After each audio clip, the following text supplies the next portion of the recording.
welcome to In the Tub, WTFest, still at the Joiners in Southampton. I'm joined by Rue from Bangers. Hello Rue, how are you? I'm very, very good, thank you.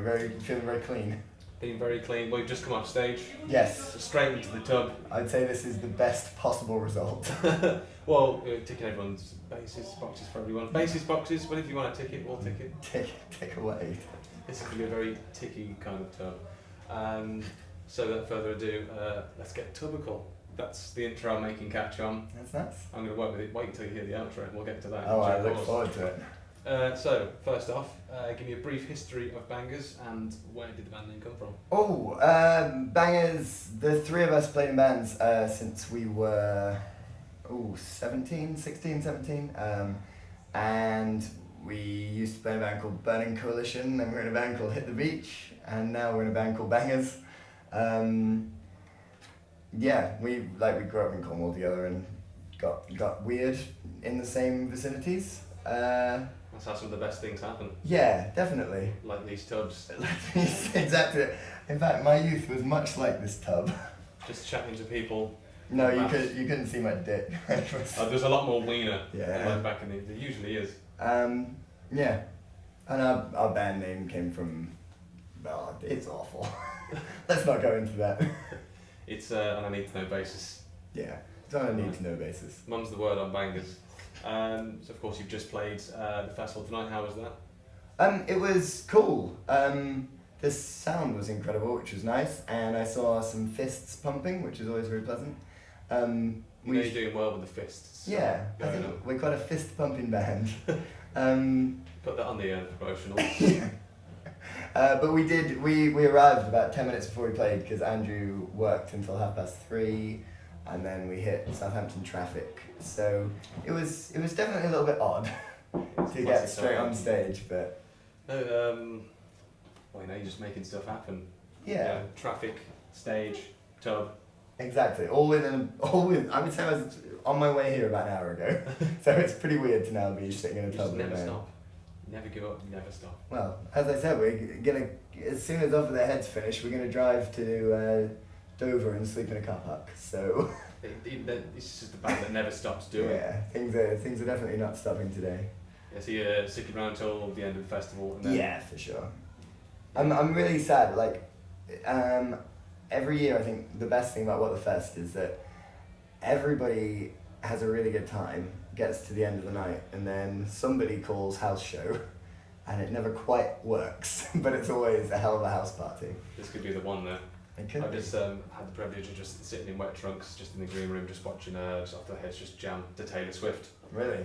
So In fact, that doesn't surprise me. I was just silently drumming on the table, I'm totally part of the band right now, I don't even know. So that's just me being a complete fanboy. I love it. So that's a nerdy thing to say. I am a huge nerd, but nerd and proud. Hey, go for it. Why not? Go with what you're comfortable with. You've recently released a new 7-inch for your single Blind Hindsight. Do you feel that vinyl is now the best way to sell your music to your fans? Yeah, I do. I think it's, in complete seriousness, I think people like to buy vinyl much more than they like to buy any other format of music. I don't think it's the best way to distribute music to our fans, to distribute music to people.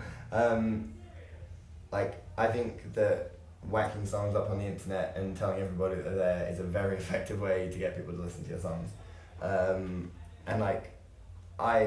From the very beginning, I've always been dubious about vinyl. It's heavy and it's difficult to transport. It's really expensive to get made. And I really don't like that you have to send it off and 6 weeks later you get it back. And it just every little thing about vinyl grates on my feelings about why I'm in punk rock. But Andrew does all the records and stuff, and Andrew loves vinyl. Well, so there we go. And yeah, he's totally right. People definitely like to buy it. Well, it's cool to have a physical copy. Yeah, it is, and I'm not denying at all. I have a record player. I've got records at home, and it's cool. It's very cool to sort of go through the process of doing it all. But I don't know. I don't feel any I don't feel any like emotional attachment to vinyl. On that note, we've come to the final question of the interview. Okay. We've made it. It's going to be a weird curveball, isn't it? It might be, because I'm going to reach behind me for this stopwatch.